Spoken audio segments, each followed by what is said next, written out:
Welcome to my philosophy channel. This video may feel long, but if you stay until the end, you may finally understand the true nature of Socrates and the price of seeking truth in a world that fears it. We will step into the dust of ancient Athens to witness an extraordinary intellectual awakening. Chapter 1. Our story begins in the golden age of Pericles, a time when Athens overflowed with unprecedented wealth and unrivaled military glory.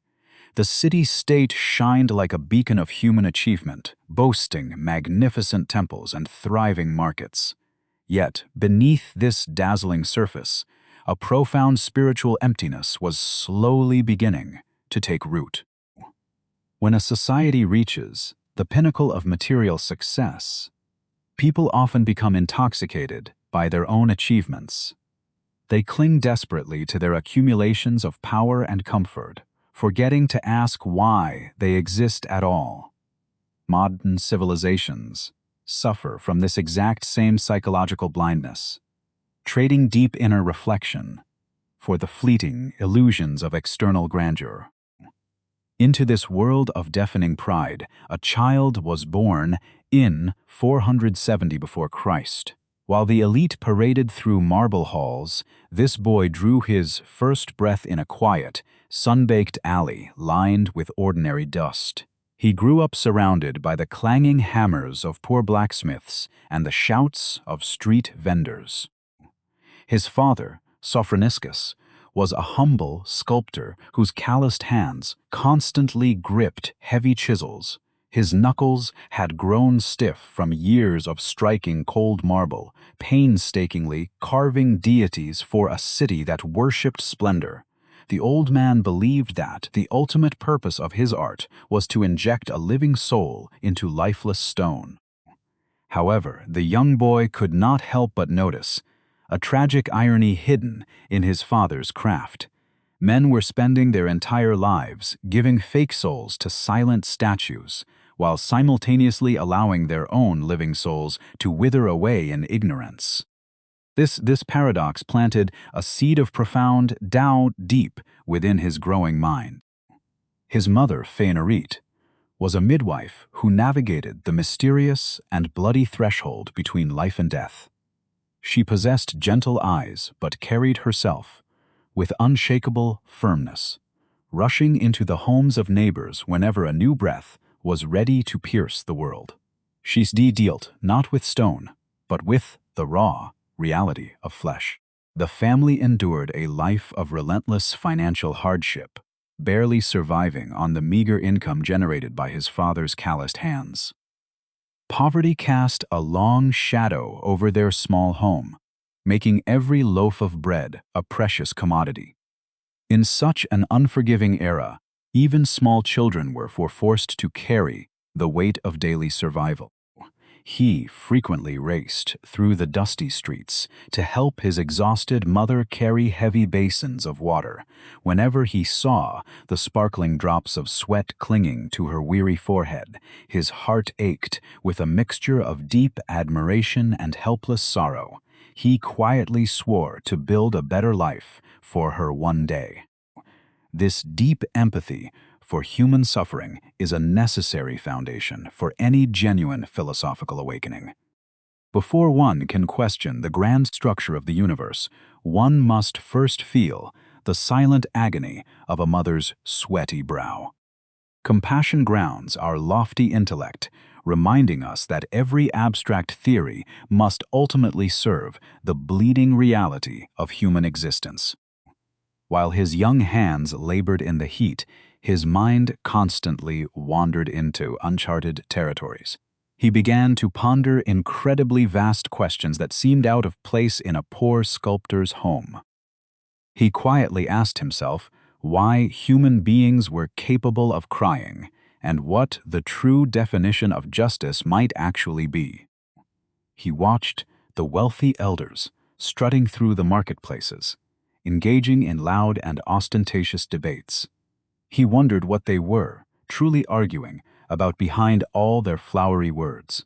These unanswered questions twinkled in his mind like uneachable stars, in a dark night sky, constantly beckoning him to reach out and grasp their hidden truths. Children often ask the most profound philosophical questions because their minds have not yet been corrupted by the convenience of societal habits. As we grow older, we suppress our natural wonder to fit into the machinery of economic production. He was the rare exception who refused to let the heavy burden of adulthood extinguish the blazing fire of his inquisitive inner child. As he grew older, he attempted to follow in his father's footsteps, learning the meticulous rules of geometry and the physical art of carving. The cold blocks of marble slowly took shape under his carefully guided hands. For a fleeting moment, he participated in the creation of dead beauty for the glory of Athens. Yet, the chiseling felt increasingly empty, because he had realized that the living human mind was far more complex than any polished statue. How could he devote his entire existence to shaping inanimate rocks, when the hearts of his fellow citizens were crumbling into moral decay? The external world offered no cures for internal diseases. During this period, the Athenian democratic system reached an unprecedented level of complexity and inclusion. Ordinary men were granted the extraordinary power to determine laws, direct armies, and banish enemies through simple voting and the drawing of lots. The city became a boiling cauldron of opinions where the loudest voice often conquered the most reasonable argument. This direct democracy offered a stunning illusion of true equality. When every citizen feels entitled to absolute power, the inevitable result is a dangerous arrogance. We see this today in the unfiltered chaos of digital echo chambers, where billions of opinions collide without a single drop of genuine wisdom. Freedom of speech does not automatically generate truth. He stood on the fringes of the bustling assembly, watching men manipulate the crowd with emotional appeals and deceptive rhetoric. The citizens fought desperately over fleeting political advantages, completely ignoring the permanent cultivation of their own souls. He recognized that a corrupt mind voting in a democratic election would only produce a corrupt and doomed society. He was never a handsome man according to the strict aesthetic standards of his golden city. He possessed a broad face, a snub nose, and bulging eyes that seemed to scan multiple horizons at once. Yet, he joyfully embraced his unusual appearance, arguing that true beauty was defined exclusively by practical usefulness rather than superficial visual harmony. In a world obsessed with physical perfection and symmetrical marble statues, his very face was a rebellion against the superficial norm. We still suffer from this exact same shallow bias, constantly equating aesthetic appeal with moral or intellectual superiority. He forced his contemporaries to look past the deceptive flesh and confront the naked, unadorned essence of the human spirit. He walked through the freezing winters and the blistering summers, wearing the exact same coarse, ordinary cloak. He never objected to bare feet or scanty meals, viewing extreme physical hardship as a necessary training ground for the soul. By willfully stripping away all material comforts, he rendered himself completely immune to the endless manipulations of external desires. True freedom is never achieved by fulfilling every passing desire, but by systematically eliminating the need for them entirely. When a human being needs absolutely nothing from the external world, society loses all its power to coerce or breed him. His radical minimalism was not a punishment, but an impenetrable shield forged for the upcoming battles of the mind. The turning point arrived when he decided that he could no longer remain a passive observer of this grand democratic illusion. He deliberately laid down his chisel turning his back on a stable profession and a predictable income. He preferred the destitution of a penniless wanderer over the comfortable blindness of a complacent artisan. Walking away from societal expectations requires a terrifying kind of courage. To discard the protective shield of a normal career is to invite the scorn of your peers. Modern society constantly pressures us to accumulate wealth and status, tricking us into believing that our bank accounts reflect our inherent value. He violently rejected that fundamental lie. He transformed into a strange spectacle upon the cobblestone streets, wandering barefoot through the glorious monuments of a city, fixated on appearance. He possessed no wealth, claimed no official title, and carried no weapons. Instead, he armed himself with the most dangerous instrument ever invented by humanity: an unyielding and absolutely relentless desire to understand. He did not wish to sell wares or carve stone. He wished to converse with the living souls, navigating the labyrinth of Athens. He decided to follow in the hallowed footsteps of his mother, choosing to become a midwife not for flesh and blood, but for the delivery of difficult and overwhelming intellectual truths. If humans could expend such massive effort assisting the painful birth of a screaming infant, why did they abandon their own minds in the dark? He believed that every human being harbored the seeds of perfect wisdom deep inside, covered under thick layers of cultural conditioning, unexamined prejudices, and blind conformity. His job was to pull it out. The true midwife does not give birth to the child, but merely facilitates the painful process of emergence. True education is never the forced insertion of facts into a passive brain. It is the agonizing and sometimes humiliating extraction of inner truth through extreme doubt. This realization completely shattered the traditional paradigms of knowledge delivery in antiquity. He ventured into the bustling marketplaces, the sweaty gymnasiums, and the cluttered workshops of proud arts artisans. He stared into the eyes of men who believed they understood the world, gently asking them to explain the foundational words they spoke daily. Thus began the lonely mission of a man who exchanged the chisel for the invisible blade of absolute truth. Chapter 2. The Athenian Agora was not merely a place for buying and selling tangible goods. It was the pulsing heart of a chaotic information ecosystem. Beneath the majestic shadow of the Acropolis, thousands of individual voices clashed, in a perpetual struggle for social dominance and political influence. This vibrant public square served as the ultimate testing ground for every new idea. In his younger years, the seeking mind of Socrates was intensely drawn to the scientific theories of the early natural philosophers. He devoured the complex works of Anaxagoras, who boldly proposed that a supreme universal intelligence, or mind, formed the architect of the entire cosmos. He yearned to understand the physical laws governing the stars above. However, this initial intellectual infatuation quickly transformed into a profound and bitter disappointment that altered his entire life. He realized that these scientists could explain how the heavenly bodies moved, yet they remained utterly silent on how a human being should actually live. Calculating the distance to the moon offered zero guidance for achieving a just soul. This intellectual crisis mirror the current scientific reductionism of our own modern technological era.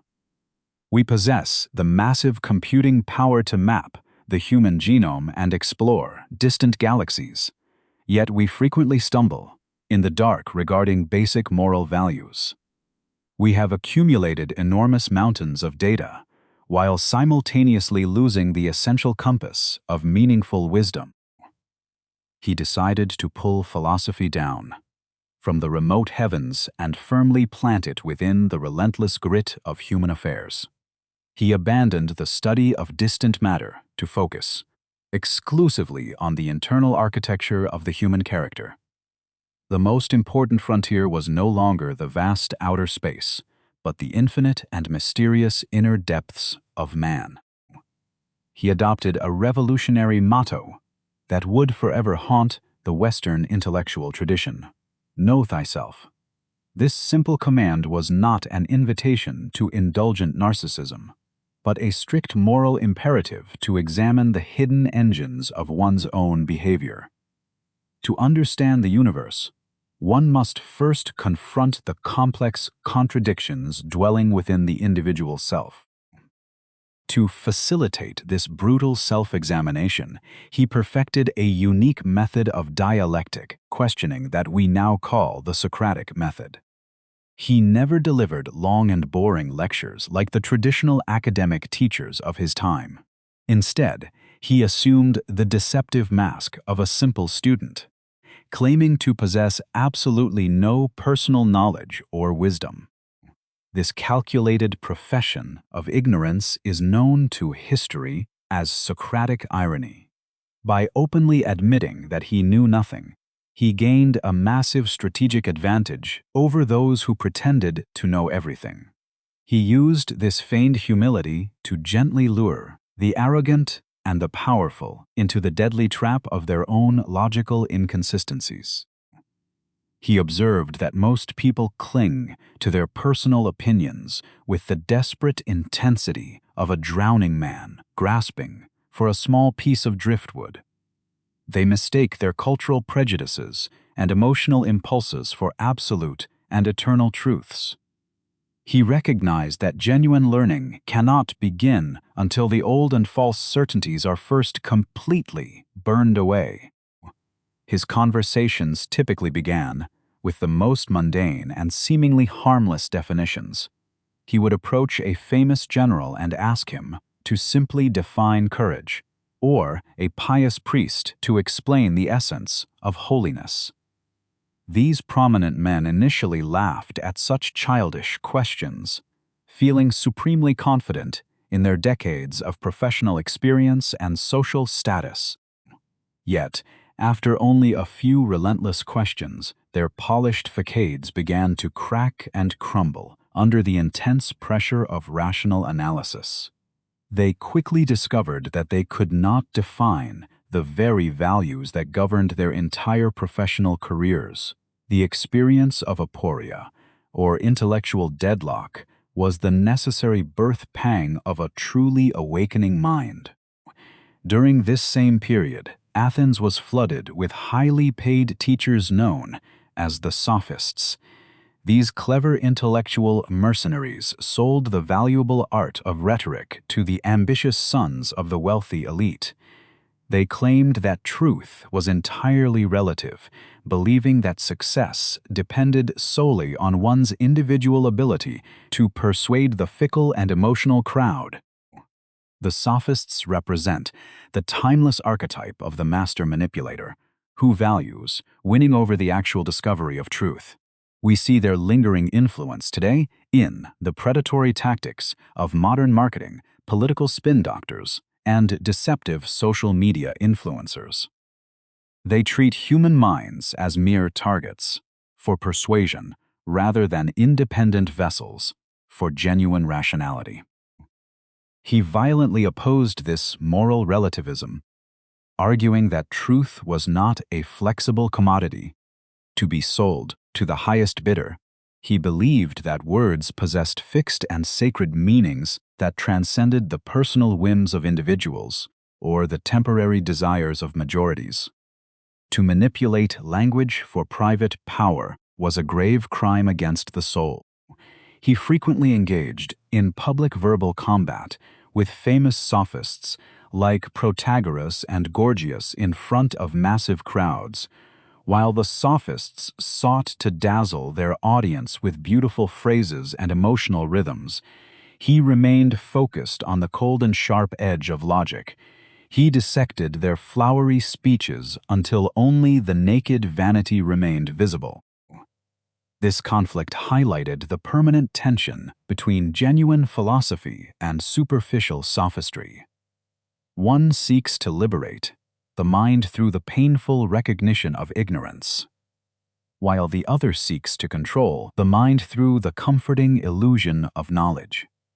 He preferred to die seeking one real truth rather than lie flourishing upon 1,000 profitable lies.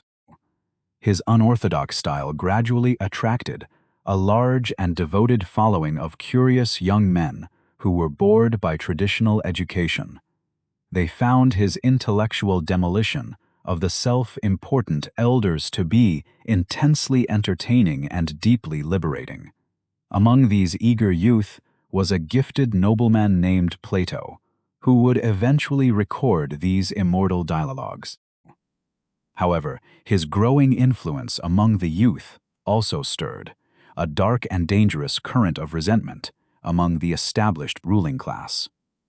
The elders viewed him not as a wise teacher, but as a subversive nuisance who was systematically undermining traditional authority and religious values. They began to fear the barefoot man who asked too many uncomfortable questions. He remained entirely indifferent to their growing hostility, continuing his barefoot rounds through the Agora with unshakable calm. He believed that a true friend is not someone who flatters your ego, but someone who has the courage to shatter your most cherished illusions.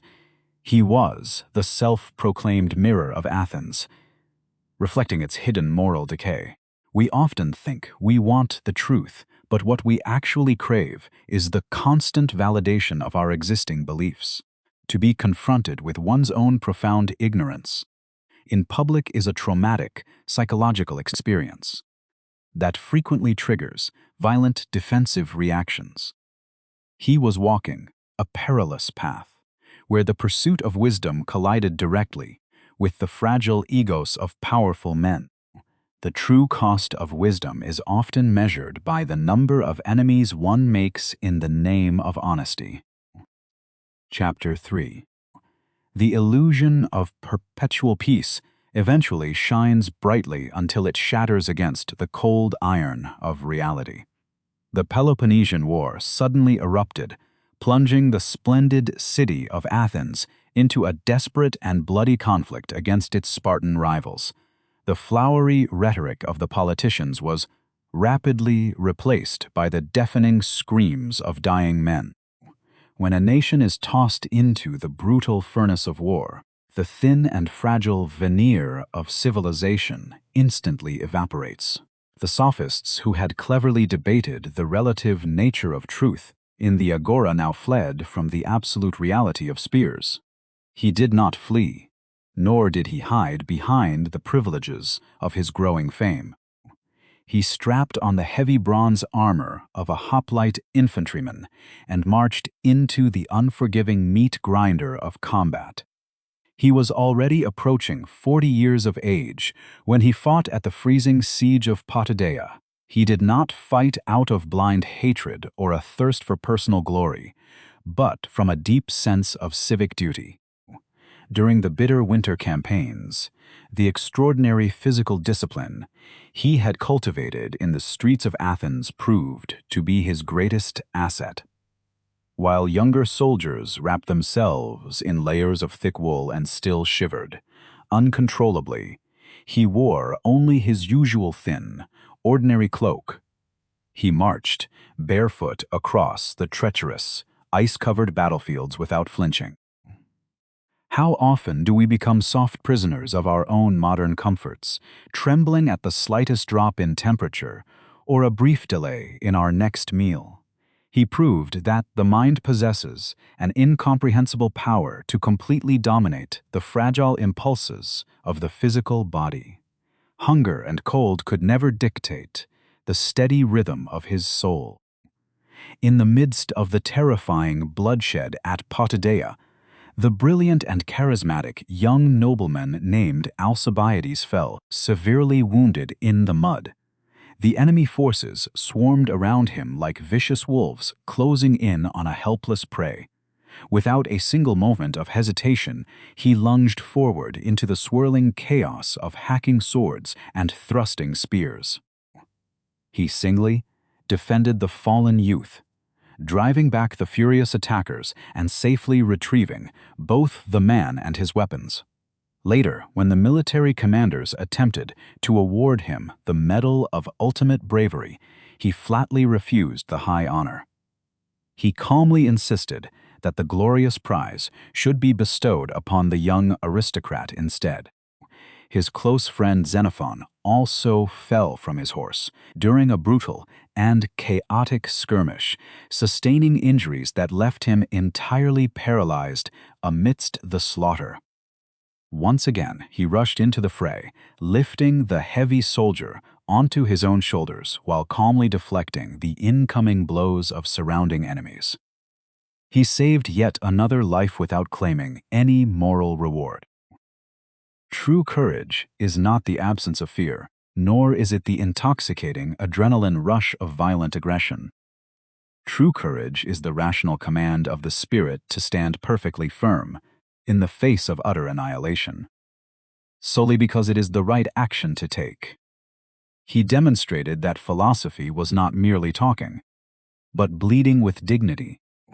His comrades witnessed an even more baffling phenomenon during the disastrous retreat at the Battle of Delium. While the entire Athenian army was disintegrating into a panicked and chaotic flight, he maintained a terrifyingly calm and deliberate stride. He slowly marched backward with his bulging eyes firmly fixed upon the approaching enemy, projecting an aura of absolute invincibility. Even in the filthy military encampments, surrounded by the nauseating stench of rotting corpses and despair, his mind remained an unshakable fortress. Soldiers astonished let him stand completely, motionless in the middle of the camp for 24 continuous hours. He was lost in a state of deep philosophical trance, entirely deaf to the clamoring sounds of war. Meditation for him was not a relaxing escape to a peaceful mountaintop, but a fierce internal wrestling match held under the shadow of death. Can we claim to possess even a fraction of this mental clarity in our relatively peaceful lives? Our minds frequently scatter like panicked animals at the first sign of minor, everyday stress, as if the horrors of the battlefield were not sufficiently devastating. A catastrophic suddenly descended upon the crowded city of Athens. The invisible disease swept through the narrow streets like an angel of death, decimating nearly 1/3 of the entire population. Panic replaced piety, and the corpses piled up unburied outside the majestic temples. The epidemic ripped away the final masks of civilized behavior, revealing the darkest abyss of human desperation and selfishness. Citizens abandoned their sick relatives, looted empty homes, and indulged in reckless pleasure because they believed the gods had finally abandoned them. The fear of imminent death destroyed all respect for traditional laws and moral boundaries. Yet, amidst this horrific landscape of rotting flesh and wailing widows, he walked through the infected alleyways with miraculous immunity. His exceptional physical health, forged through decades of relentless ascetic discipline and strict dietary moderation, protected him when the wealthy elites perished in agony. He remained a pillar of calm stability while the world around him shrieked in terror. He recognized that the plague was not merely a physical contagion, but a profound spiritual acid test for the surviving population. A society that only acts justly when it is prosperous and safe possesses no genuine justice at all.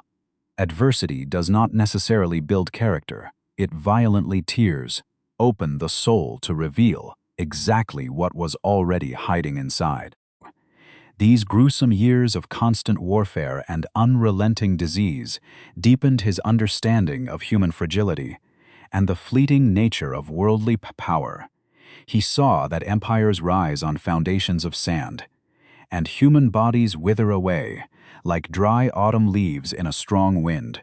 Only the immortal soul held the absolute capacity for eternal and unchanging value. He realized that, to save his beloved city, he must wage a vastly different type of war upon the streets of Athens. The spears of Sparta had failed to break the Athenian arrogance, so he must use the sharp blade of questioning to cut out the spiritual rot. His mission transformed from a quiet search for truth into a desperate rescue operation. Men will willingly sacrifice their physical limbs and bleed to death for a tiny patch of disputed territory. Yet they will viciously attack anyone who dares to ask them why that specific dirt actually matters. This tragic paradox confirmed his deepest suspicion that humans fear the agony of changing their minds much more than they fear the agony of death. A man cannot truly understand the value of his own soul until he has looked steadily into the empty eyes of a devastating slaughter. Chapter 4. The golden sun shone brightly upon the sacred temple of Delphi, where the mysterious oracle delivered the infallible words of Apollo. A devoted friend, named Chaerephon, traveled to this holy site to ask a deceptively simple question. He demanded to know if any living man was wiser than Socrates. The priestess delivered a shocking verdict, declaring that no human being possessed greater wisdom. When this astonishing divine pronouncement reached his ears, he was completely plunged into a state of profound confusion. He was deeply aware of his own vast ignorance, constantly admitting that he knew absolutely nothing about the great mysteries of the universe. Because a god could not lie, he decided to test the oracle by seeking out men who were widely celebrated for their exceptional intelligence and public accomplishments. He first approached the eminent politicians who guided the mighty city-state of Athens. Through a series of methodical and piercing questions, he quickly uncovered a terrifying truth hidden behind their polished speeches. These powerful leaders possessed no genuine wisdom at all, yet they remained absolutely convinced of their own infallible brilliance. They despised him for publicly exposing their severe intellectual emptiness in the bustling Agora.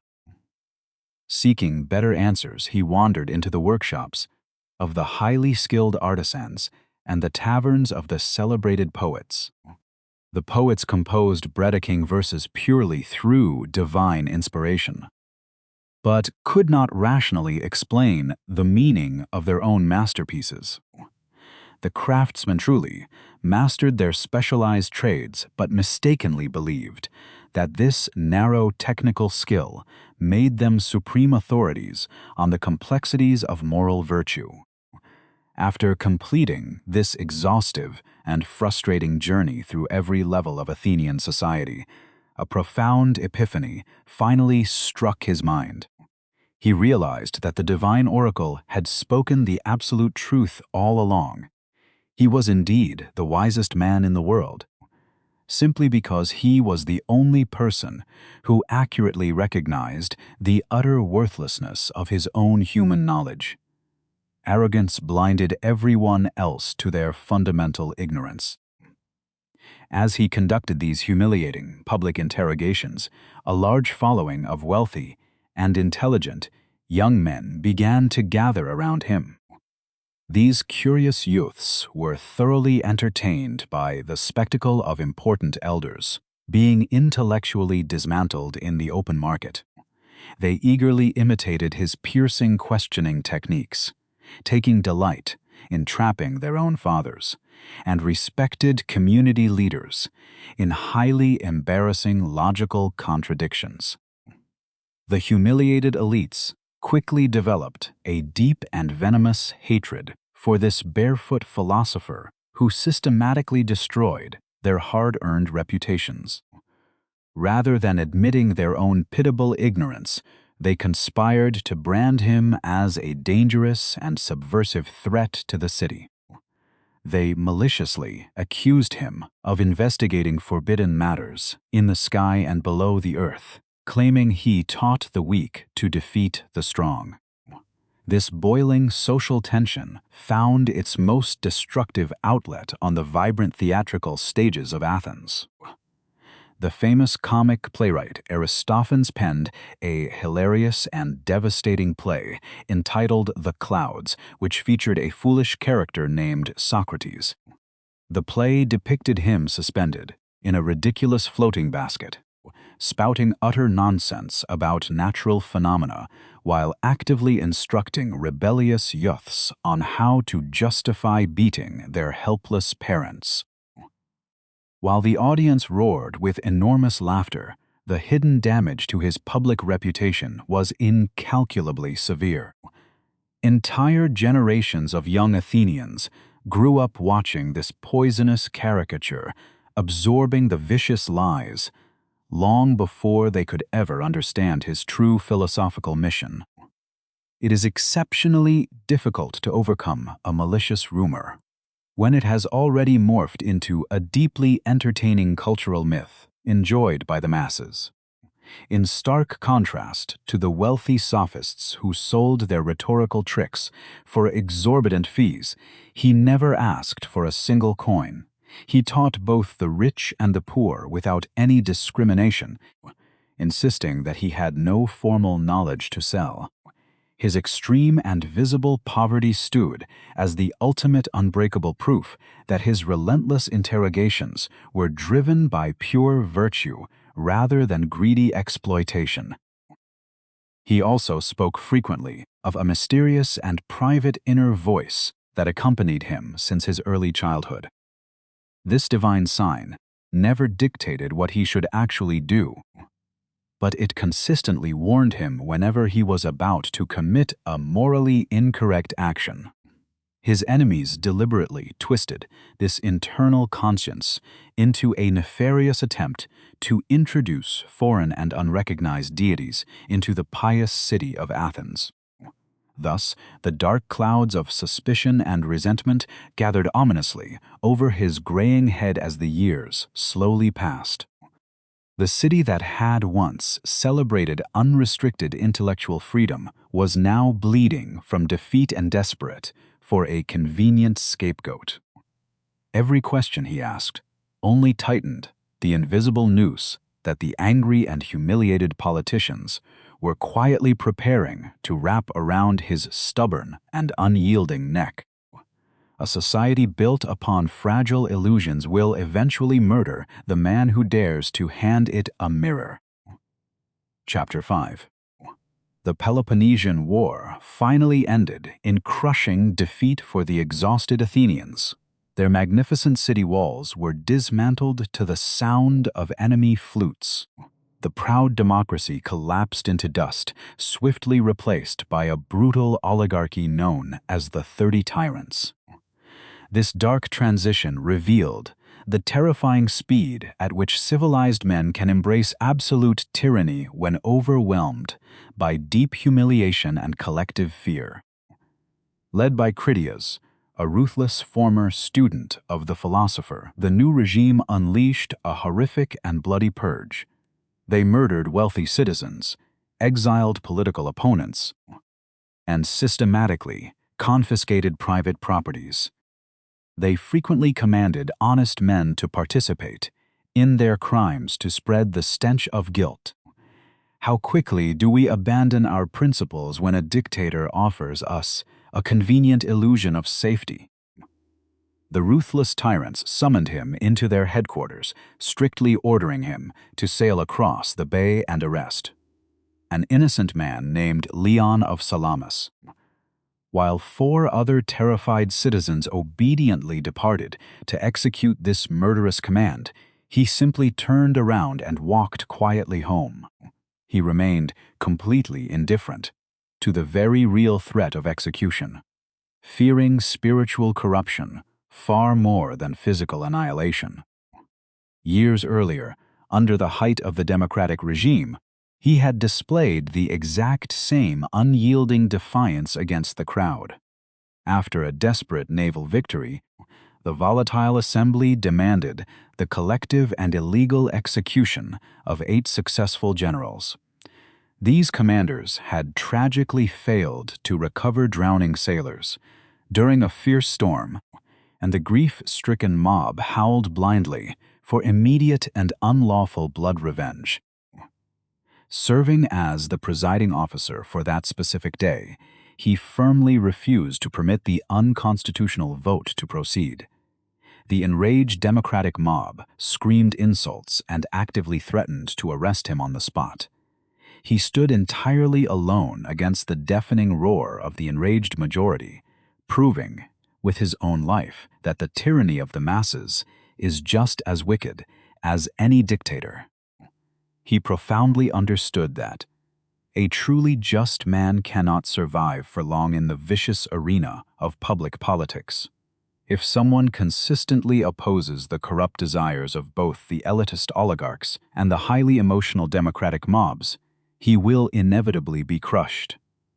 To successfully preserve his own soul, he realized he had to wage his war for justice, exclusively as a private citizen. When the Athenian democracy was finally restored through bloody civil war, the deeply traumatized citizens desperately needed a convenient scapegoat. They struggled to process their collective humiliation, choosing to target the eccentric old philosopher who had relentlessly criticized their countless flaws. A broken and fearful society always demands a human sacrifice to magically wash away the lingering guilt of its own historical failures. Chapter 5. The Peloponnesian War finally ended in crushing defeat for the exhausted Athenians. Their magnificent city walls were dismantled to the sound of enemy flutes. The proud democracy collapsed into dust, swiftly replaced by a brutal oligarchy known as the 30 Tyrants. This dark transition revealed the terrifying speed at which civilized men can embrace absolute tyranny when overwhelmed by deep humiliation and collective fear. Led by Critias, a ruthless former student of the philosopher, the new regime unleashed a horrific and bloody purge. They murdered wealthy citizens, exiled political opponents, and systematically confiscated private properties. They frequently commanded honest men to participate in their crimes to spread the stench of guilt. How quickly do we abandon our principles when a dictator offers us a convenient illusion of safety? The ruthless tyrants summoned him into their headquarters, strictly ordering him to sail across the bay and arrest an innocent man named Leon of Salamis, while 4 other terrified citizens obediently departed to execute this murderous command. He simply turned around and walked quietly home. He remained completely indifferent to the very real threat of execution, fearing spiritual corruption far more than physical annihilation. Years earlier, under the height of the democratic regime, he had displayed the exact same unyielding defiance against the crowd. After a desperate naval victory, the volatile assembly demanded the collective and illegal execution of 8 successful generals. These commanders had tragically failed to recover drowning sailors during a fierce storm, and the grief-stricken mob howled blindly for immediate and unlawful blood revenge. Serving as the presiding officer for that specific day, he firmly refused to permit the unconstitutional vote to proceed. The enraged democratic mob screamed insults and actively threatened to arrest him on the spot. He stood entirely alone against the deafening roar of the enraged majority, proving with his own life that the tyranny of the masses is just as wicked as any dictator. He profoundly understood that a truly just man cannot survive for long in the vicious arena of public politics. If someone consistently opposes the corrupt desires of both the elitist oligarchs and the highly emotional democratic mobs, he will inevitably be crushed. To successfully preserve his own soul, he realized he had to wage his war for justice exclusively as a private citizen. When the Athenian democracy was finally restored through bloody civil war, the deeply traumatized citizens desperately needed a convenient scapegoat. They struggled to process their collective humiliation, choosing to target the eccentric old philosopher who had relentlessly criticized their countless flaws. A broken and fearful society always demands a human sacrifice to magically wash away the lingering guilt of its own historical failures. The machinery of law is most dangerous when it is weaponized by the cowardly hands of a terrified multitude. Chapter 6. The spring morning of 399, before Christ brought a tense and suffocating atmosphere to the bustling city of Athens. 501 jurors gathered in the open-air theater, chosen by random lottery to decide the ultimate fate of the barefoot philosopher. They represented the fractured and deeply traumatized soul of a fallen empire desperate for vengeance. He stood completely alone in the center of the noisy and hostile crowd, wearing his usual faded and threadbare cloak. He brought no highly paid defense lawyers, no crying relatives to beg for mercy, and no carefully rehearsed theatrical scripts designed to manipulate human emotions. He remained an immovable pillar of calm rationality, amidst a violent ocean of boiling resentment. The trial was never truly about foreign gods or the moral corruption of the Athenian youth. It was a grand psychological exorcism conducted by a humiliated society that could no longer tolerate the painful glare of its own deep hypocrisy. The accusers weaponized the sacred machinery of justice to protect their fragile egos from the terrifying demands of absolute truth. When permitted to speak, he did not grovel or apologize for his decades of relentless public questioning. Instead, he boldly compared himself to a pesky gadfly deliberately placed by the divine gods upon the back of a massive but dangerously sluggish horse. He argued that his constant and irritating stings were absolutely necessary to prevent the magnificent city from falling into a permanent spiritual slumber. A society that actively destroys its most persistent critics will inevitably succumb to the fatal disease of blind complacency. We witness this exact same tragic phenomenon today whenever whistleblowers and truth-tellers are viciously persecuted by the very institutions they attempt to save. The deepest tragedy is not the punishment of the innocent, but the willful deafness of the corrupt majority. He addressed the angry jurors not as a terrified criminal pleading for his fragile life, but as a stern teacher correcting wayward students.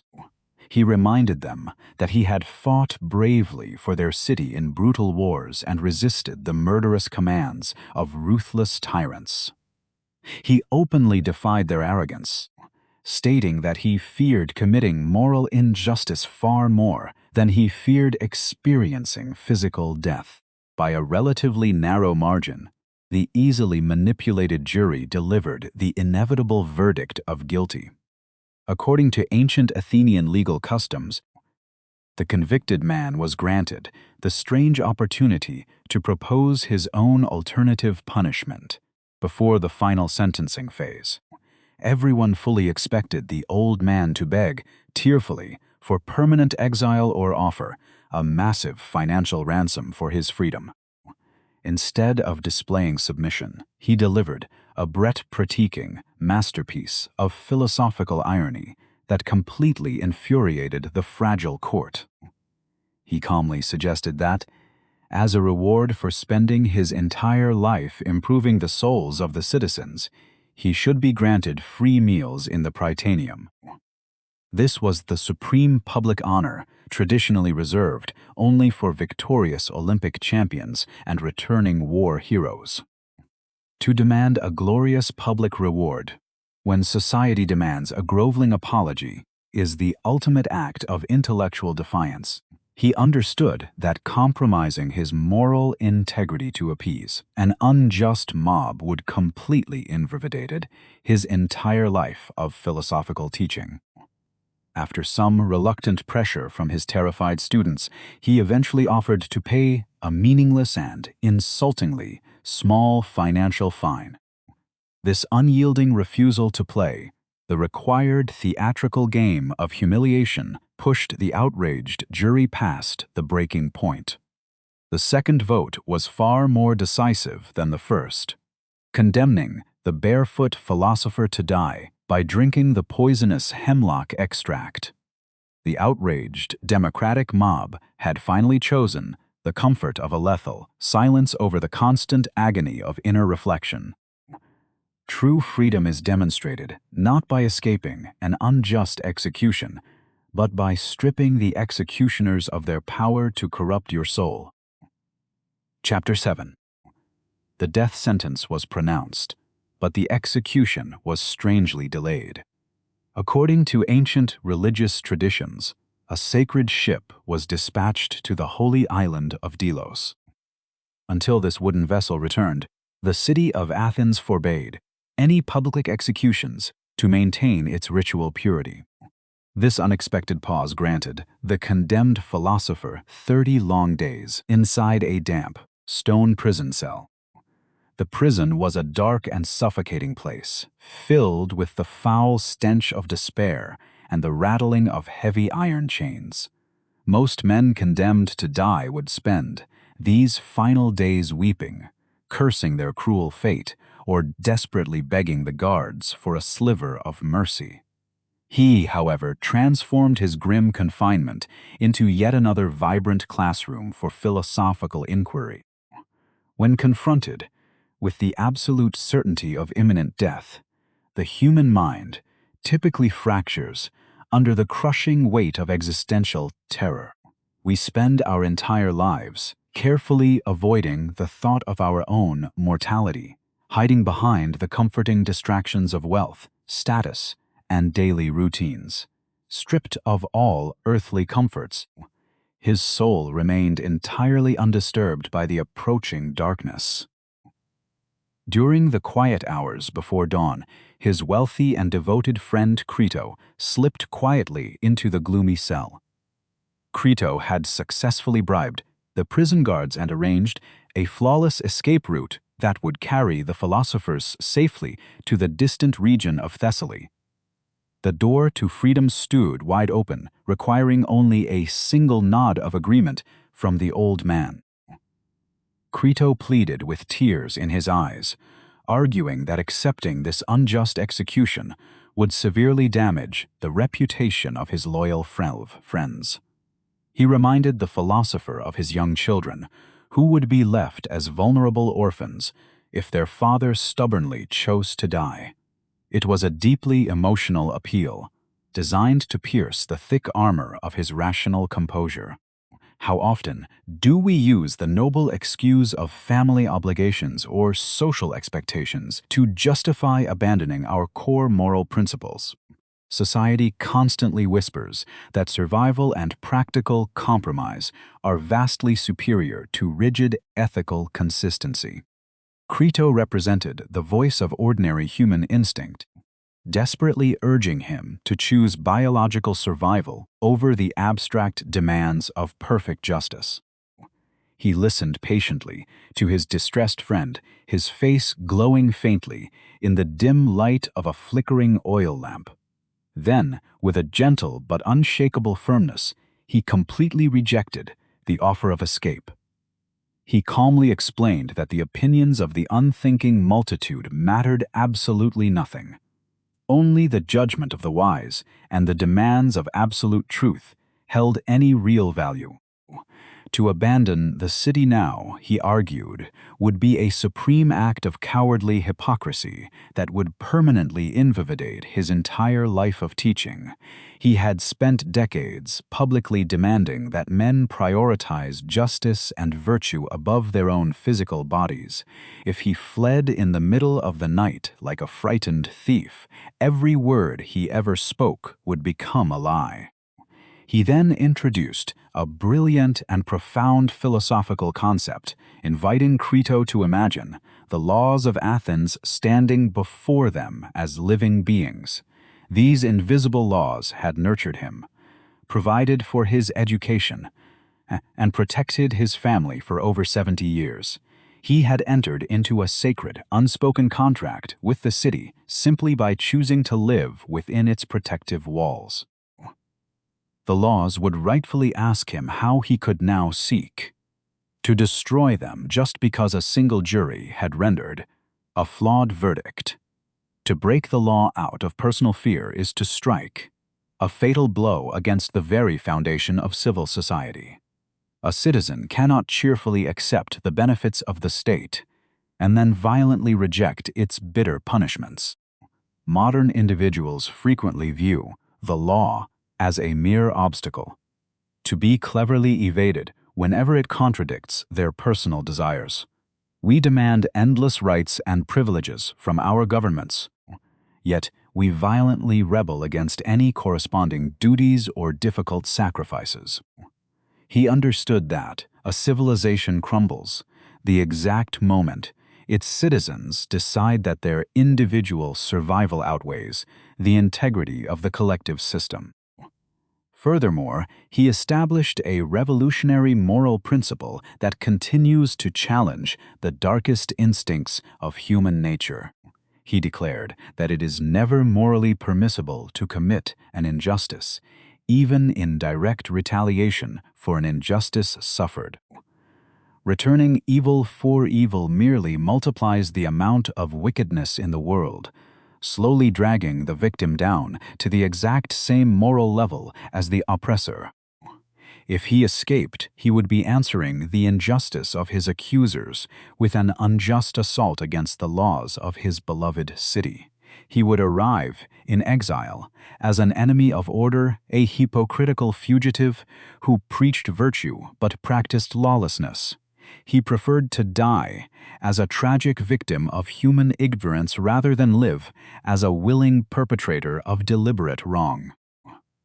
Crito slowly bowed his head in profound defeat, recognizing that the old man's logic was as impenetrable as a fortress of solid bronze.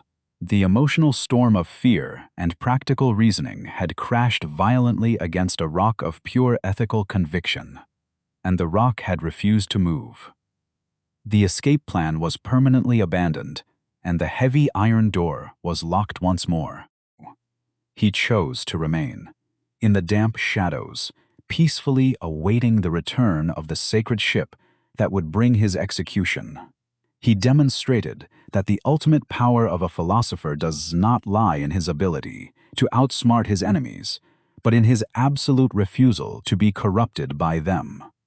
His physical body was imprisoned, but his soul had never been more fiercely free.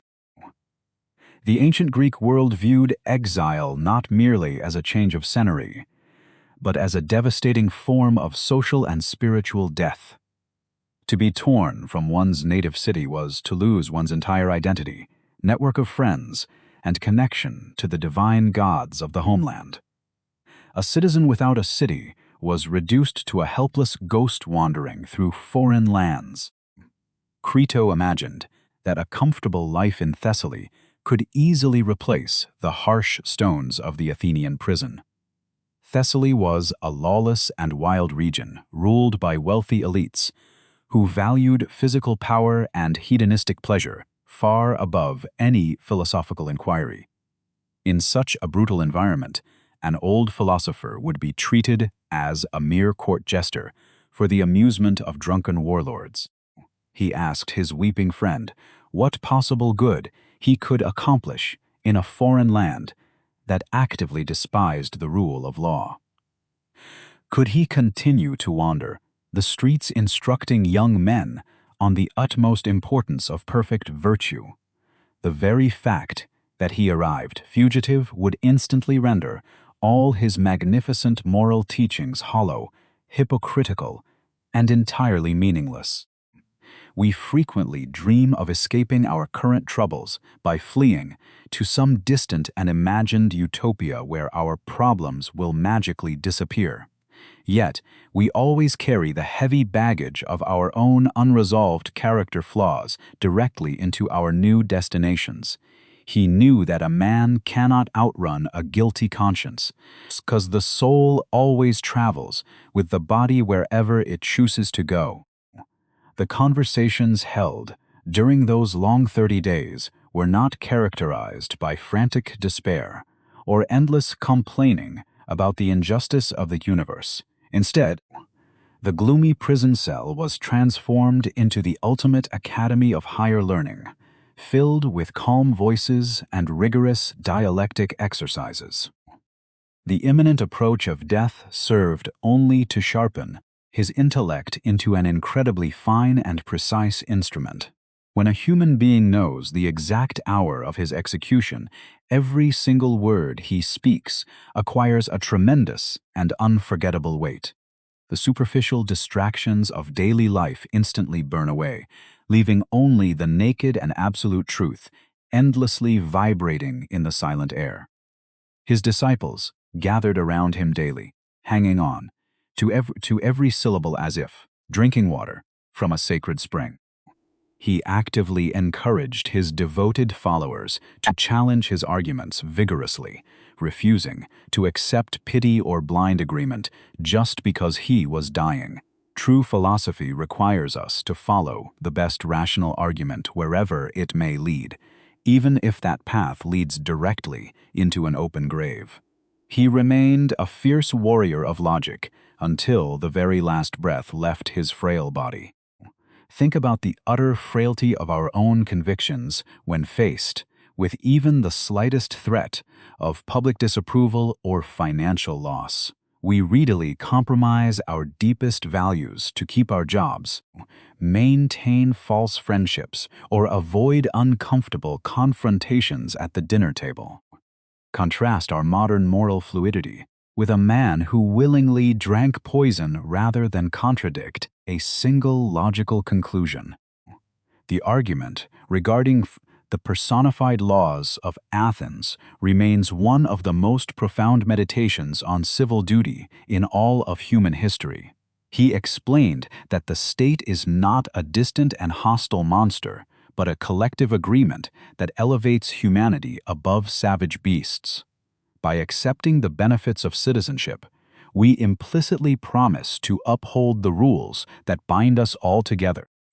If every citizen felt entitled to disobey the court simply because they disagreed with the final verdict, the entire civilization would violently shatter. Laws lose all their binding power the exact moment they become optional suggestions that can be ignored at the first sign of personal inconvenience. He refused to strike the first hammer blow against the majestic pillars of the Athenian Republic. It is extremely crucial to note that he was not preaching blind obedience to every dictatorial whim or tyrannical decree issued by politicians. When the 30 tyrants had previously ordered him to arrest an innocent man, he promptly defied them without a second thought. He obeyed the democratic laws because he voluntarily accepted their jurisdiction, even when they erred in their final judgment. There is a massive difference between defying an inherently immoral command and fleeing from the punishing consequences of a flawed but legal trial. The first action protects the integrity of the soul, while the second action destroys the foundational integrity of the entire city. He demonstrated that true civil disobedience demands a willingness to peacefully accept the punitive consequences of breaking the rule. His friends felt a deep and crushing humiliation at their complete inability to save the greatest mind their city had ever produced. They believed that future generations would viciously accuse them of being too cheap or too cowardly to organize a proper rescue mission. Crito was tormented by the fear of what the ignorant masses would whisper about him in the crowded markets. He gently scolded Crito for valuing the flawed opinions of the uneducated mob above the clear and rational directives of ultimate truth. Why should a wise man care about the random gossip of people who are entirely slaves to their own fleeting emotions and blind prejudices? A rational mind seeks validation only from the perfect principles of justice, never from a chaotic crowd. The human desire for social approval is perhaps the most invisible and widespread tyranny that plagues our modern and hyper-connected world. We constantly curate our public images, desperately seeking applause from thousands of anonymous strangers we will never actually meet in real life. He showed us that ultimate inner peace can only be achieved by completely severing the heavy chains of public opinion. As the days slowly turned into weeks, the anticipation of the returning ship created an unbearable psychological tension for everyone, except the prisoner. The disciples watched the distant horizon with trembling hearts, praying that favorable winds would somehow delay the fatal vessel adorned with sacred laurels.